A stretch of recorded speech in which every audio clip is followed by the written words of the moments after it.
Hello friends, તમારું સ્વાગત છે સંતુષ્ટિ કિચનમાં। આજે આપણે બનાવશું શીંગ પાક। આ રેસીપીથી શીંગ પાક ખૂબ જ સરળતાથી અને ઓછા સમયમાં બની જાય છે। શીંગ પાક એટલો સોફ્ટ બને છે કે મોટી ઉંમરના તેમજ દાંતની તકલીફો એ પણ ઇઝીલી ખાઈ શકે છે। તમે જો મારી ચેનલ પર નવા છો અને હજી સુધી સબસ્ક્રાઇબ નથી કર્યું તો પહેલાં મારી ચેનલને સબસ્ક્રાઇબ કરો અને બાજુમાં આપેલું બેલ આઇકોન પ્રેસ કરો જેથી તમે બધા જ વિડીયો જોઈ શકો। तो चालो આપણે શીંગ પાક બનાવવાનું સ્ટાર્ટ કરશું। એ માટે મેં શેકીને ફોતરા કાઢેલી શીંગ લીધી છે 1 કપ। આ મારે અહીંયા રેડીમેડ મળી જાય છે। તમારે ન મળતી હોય તો શીંગને શેકી લેવાની અને પછી ફોતરા કાઢી લેવાના। તો ટોટલ 1 કપ શીંગને આપણે મિક્સરના જારમાં ક્રશ કરી લેવાની છે।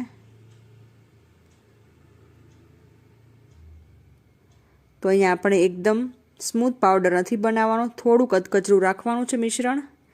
તો અહીંયા શીંગનો ભૂકો રેડી થઈ ગયો છે। હવે આપણે શીંગ પાક બનાવવાનું સ્ટાર્ટ કરશું। એ માટે એક કઢાઈમાં આપણે 3 ચમચી ઘી ઉમેરશું। તો અહીંયા મારું થીનું ઘી છે, જો તમે ઓગાળેલું ઘી યુઝ કરતા હોય તો એ પ્રમાણે થોડું વધારે લેવું પડશે। હવે ઘી ઓગળી જાય એટલે તેમાં ગોળ ઉમેરવાનો છે। તો ટોટલ આપણે અડધી વાટકી ગોળ લેશું। ગોળનું માપ હંમેશા શીંગ કરતાં અડધું હોય છે, એટલે 1 વાટકી શીંગે અડધી વાટકી ગોળ લેવાનો છે। અત્યારે તમારે ગેસની ફ્લેમને મીડિયમ પર જ રાખવાની છે અને મિક્સ કરતા રહેવાનું છે। તો અહીંયા મેં ગોળને થોડો ઝીણો કાપી લીધો હતો એટલે જલ્દી ઓગળી જાય। તો ગોળને ઓગળતા ઝાઝો સમય નહીં લાગે, 2 થી 3 મિનિટમાં ગોળ સરસ ઓગળી જશે। આપણે અહીંયા ગોળ ઓગળે ત્યાં સુધી જ રાખવાનું છે, ગોળનો પાયો નથી બનાવવાનો। એટલે 2 થી 3 મિનિટમાં ગોળ એકદમ સરસ ઓગળી જશે અને બબલ્સ આવવા લાગશે। હવે આપણે ગેસની ફ્લેમ બંધ કરી દેશું અને પછી શીંગનો ભૂકો એડ કરશું। તો આ વાતનું ખાસ ધ્યાન રાખવાનું કે ફ્લેમ બંધ કરો પછી ત્યાં શીંગનો ભૂકો એડ કરવાનો, નહીંતર જો ગોળ વધુ થઈ જશે તો શીંગ પાક એકદમ કડક બનશે અને ખાવામાં મજા નહીં આવે। તો ફ્લેમ બંધ થાય એટલે ભૂકો એડ કરશું અને સરસ રીતના બધું એક રસ થઈ જાય એવી રીતના મિક્સ કરશું। તો તમને અત્યારે બતાશે કે એકદમ સરસ મિક્સ થઈ ગયું છે। હવે આપણે ગેસ પરથી નીચે ઉતારી લેશું। હવે એક પ્લેટમાં આપણે 2 થી 3 ટીપા નાખશું તેલના અને સરસ રીતના હાથેથી જ આવી રીતના સ્પ્રેડ કરી દેશું। તો આપણે અહીંયા પ્લેટ પણ સરસ ગ્રીસ થઈ ગઈ છે। હવે તેમાં આપણે શીંગ પાક છે એ બધો જ એડ કરી દેશું આમાં।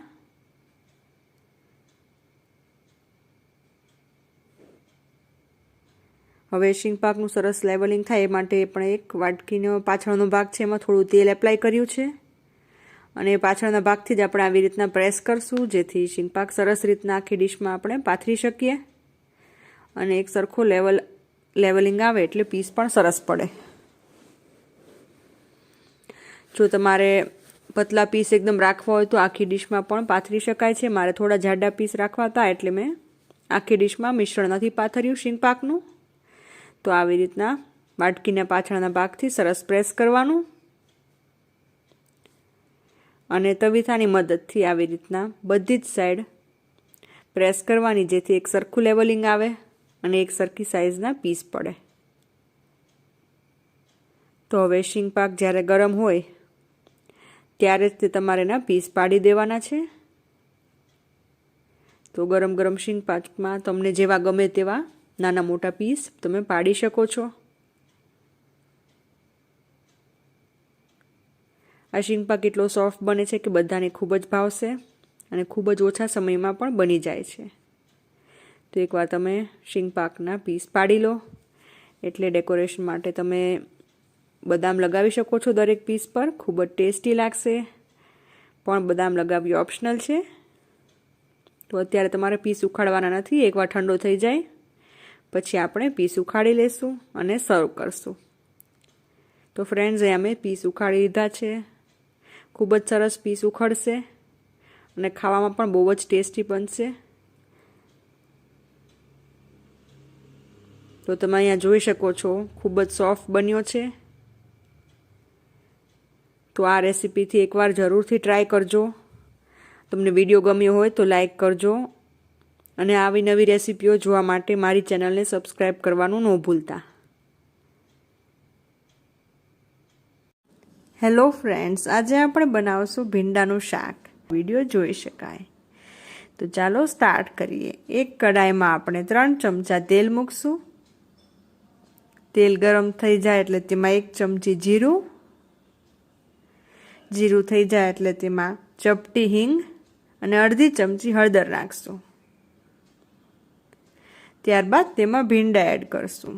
તો અહીંયા મેં 300 ગ્રામ જેટલા ભીંડા લીધા છે અને તેને આવી રીતના ઊભા કાપી લીધા છે. હવે આપણે તેને મિક્સ કરશું. તો તમને આમ ફાવે તો આમ અથવા ચમચાથી પણ મિક્સ કરી શકો છો. આપણે સરસ રીતના મિક્સ કરશું જેથી બધો જ મસાલો શાકમાં સરસ રીતના ચડી જાય. ભીંડામાં ચીકાશ હોય છે એટલે તેની ચીકાશ દૂર કરવા માટે આપણે 3 નંગ જેટલા કોકમ નાખશું. તમે કોકમની જગ્યાએ લીંબુનો રસ પણ ઉમેરી શકો છો. ત્યારબાદ આપણે મીઠું ઉમેરશું સ્વાદ મુજબ અને ફરી એકવાર મિક્સ કરી લેશું.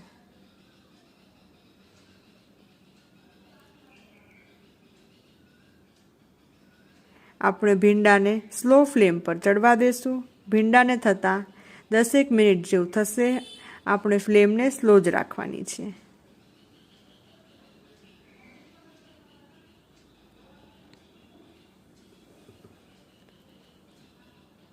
દસ મિનિટ બાદ ભીંડા સરસ રીતના ચડી જશે.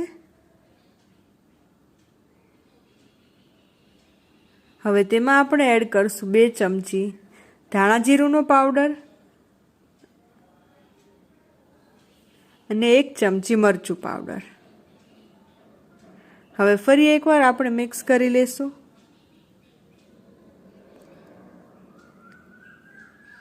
તો ફ્રેન્ડ્સ, આપણું ભીંડાનું શાક રેડી છે.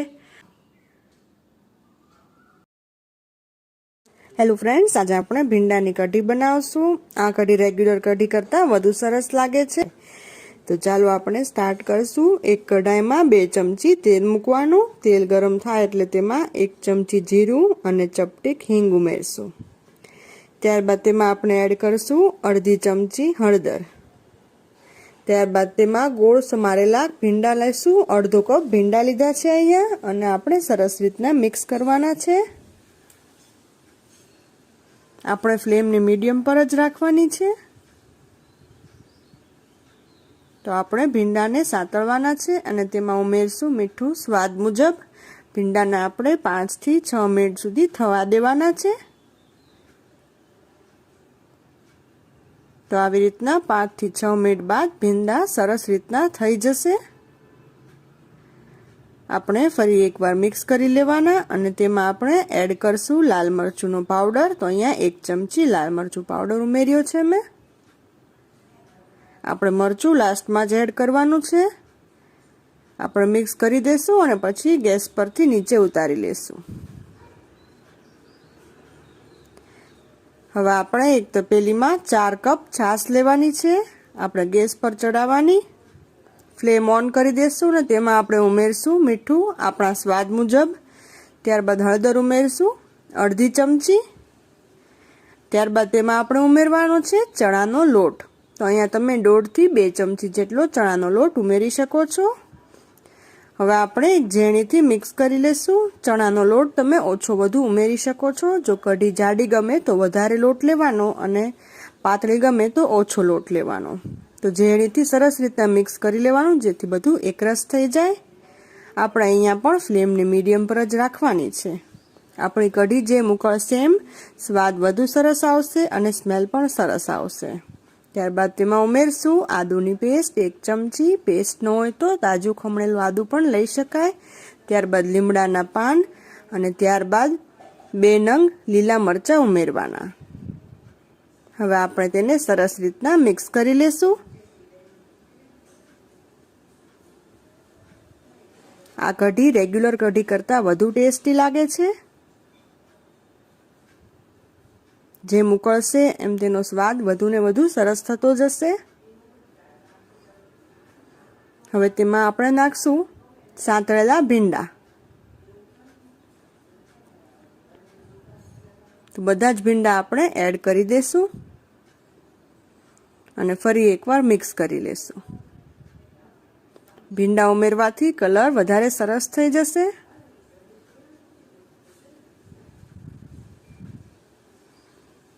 આ કઢી આપણે ભીંડાનું શાક બનાવીએ ત્યારે અચૂક બનાવતા જોઈએ છીએ અને ખૂબ જ સરસ લાગે છે. ત્યારબાદ આપણે એમાં 1 વાટકો પાણી ઉમેરશું અને સરસ રીતના ઉકળવા દેશું. વચ્ચે વચ્ચે મિક્સ કરતા રહેવાનું.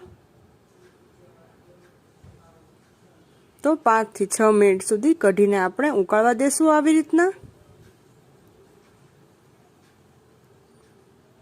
તો આપણી ભીંડાની કઢી રેડી થઈ ગઈ છે. ખૂબ જ સરસ દેખાઈ રહી છે અને ટેસ્ટ પણ ખૂબ જ સરસ આવશે. આપણે તેને એક સર્વિંગ બોલમાં કાઢી લેશું. તો ફ્રેન્ડ્સ, આપણી ભીંડાની કઢી રેડી છે. જો તમને વિડીયો ગમ્યો હોય તો લાઈક કરો, શેર કરો અને ચેનલને સબસ્ક્રાઈબ કરો.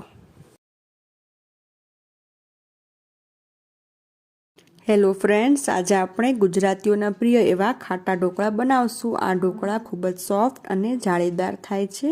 જો તમે મારી ચેનલ પર નવા છો અને હજી સુધી સબસ્ક્રાઈબ નથી કર્યું તો પહેલાં સબસ્ક્રાઈબ કરો અને બેલ બટન પ્રેસ કરો જેથી તમે નવા વિડીયોઝ જોઈ શકો. તો આપણે સ્ટાર્ટ કરી દઈશું. તે માટે એક તપેલીમાં આપણે 2 કપ છાશ ઉમેરવાની છે. હવે આપણે ફ્લેમને ઓન કરશું અને છાશને નવસેકી ગરમ થવા દઈશું. છાશ એકવાર ગરમ થઈ જાય એટલે તેમાં 1 નાની ચમચી ખાવાનો સોડા ઉમેરવાનો. સોડા ઉમેરાઈ જાય એટલે આપણે એક ઝેણીની મદદથી સરસ રીતના મિક્સ કરી દઈશું.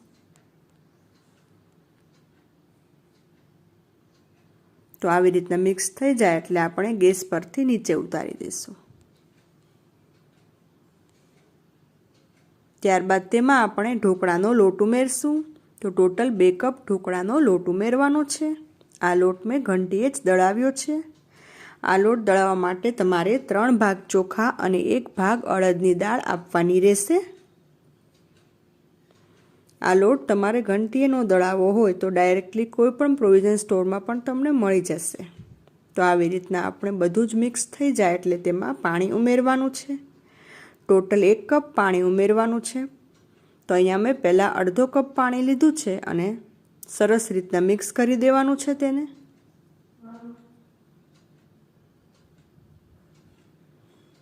તો આવી રીતના બધું એકરસ થઈ જાય તેવી રીતના મિક્સ કરશું.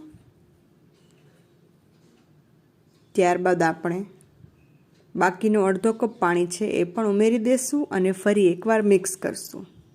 આપણે બધું જ પાણી એકસાથે નહીં નાખીએ કારણ કે કોઈ વાર બેટર ઘણું જ ઢીલું થઈ જાય છે એટલે કટકે કટકે કરીને પાણી ઉમેરવાનું.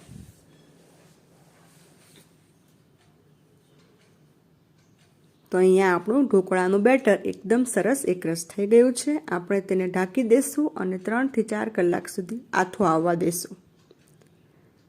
4 કલાક બાદ આપણે ઢોકળાની જે પ્લેટ હોય તેમાં ઓઇલ એપ્લાય કરશું અને સરસ રીતના ગ્રીસ કરી લેશું. હવે આપણે ઢોકળાનું બેટર પણ ચેક કરી લેશું. તો આથો ઘણો સરસ આવી ગયો છે. તેમાં આપણે નમક ઉમેરશું સ્વાદ મુજબ. ત્યારબાદ તેમાં ઉમેરશું લીલા મરચાંની પેસ્ટ 1 ચમચી. તમારી પાસે પેસ્ટ ન હોય તો તાજા મરચાં લઈ શકાય. ત્યારબાદ તેલ ઉમેરવાનું 2 ચમચી. ત્યારબાદ તેમાં ઉમેરશું ઇનો ફ્રૂટ સોલ્ટનું 1 પાઉચ. તો 1 પાઉચ નાખી દીધા બાદ તેમાં આપણે 2 ચમચી પાણી ઉમેરશું જેથી ઇનો સરસ રીતે એક્ટિવેટ થઈ જાય. આ બધી જ વસ્તુ ઉમેર્યા બાદ આપણે સરસ રીતના એક જ ડાયરેક્શનમાં મિક્સ કરી દઈશું.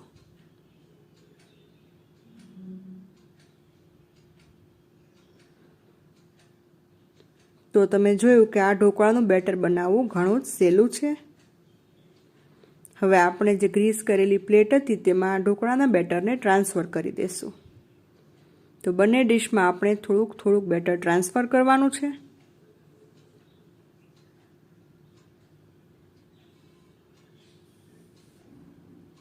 આવી રીતના આપણે ડીશને ટેપ કરશું એટલે બધી જ જગ્યાએ સરસ રીતના સ્પ્રેડ થઈ જાય અને એક જ લેવલિંગ આવી જાય. ત્યારબાદ આ ઢોકળાની થાળી પર આપણે લાલ મરચાંનો પાવડર સ્પ્રિંકલ કરશું, જેથી સરસ દેખાય અને સ્વાદ પણ ખૂબ જ સરસ આવે. હવે મારું જે સ્ટીમર છે એમાં મેં પાણી મૂક્યું હતું તો એ ગરમ થઈ ગયું છે, એટલે આપણે ઢોકળાની ડીશ મૂકી દઈશું. મારી પાસે 2 ડીશવાળું સ્ટીમર છે. તમારી પાસે જો 1 ડીશવાળું હોય તો તમારે વારાફરતી ઢોકળા બનાવવાના રહેશે. તો અહીંયા મેં બંને થાળી મૂકી દીધી છે. તેના પર આપણે વજન મૂકવાનું અને 10 મિનિટ સુધી હાઈ ફ્લેમ પર થવા દેવાનું. 10 મિનિટ બાદ આપણે ખોલીને જોઈ લેશું. તો આપણે સ્ટીમર ખોલશું તો અહીંયા આપણા ખાટા ઢોકળા પરફેક્ટ થઈ ગયા છે. આપણે તેને સ્ટીમરમાંથી કાઢી લેશું અને નીચે લેશું.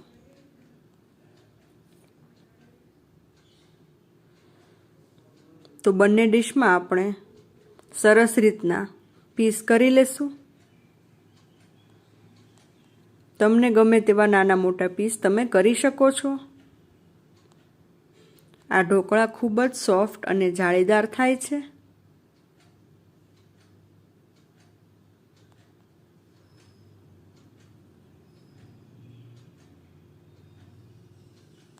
ત્રણ થી 4 કલાક જ આથો લાવવાનો હોય છે અને ખૂબ જ સરસ થઈ જાય છે.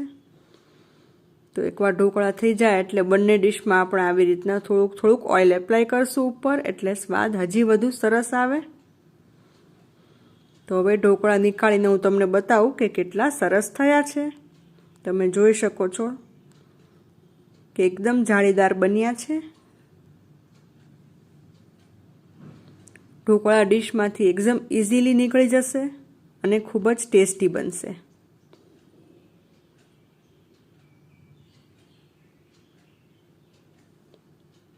તો ખાટા ઢોકળા રેડી થઈ ગયા છે. આપણે તેને એક સર્વિંગ પ્લેટમાં કાઢશું અને ગરમ ગરમ એન્જોય કરશું. જો તમને વિડીયો ગમ્યો હોય તો લાઈક કરજો, શેર કરજો અને સબસ્ક્રાઈબ કરજો મારી ચેનલને.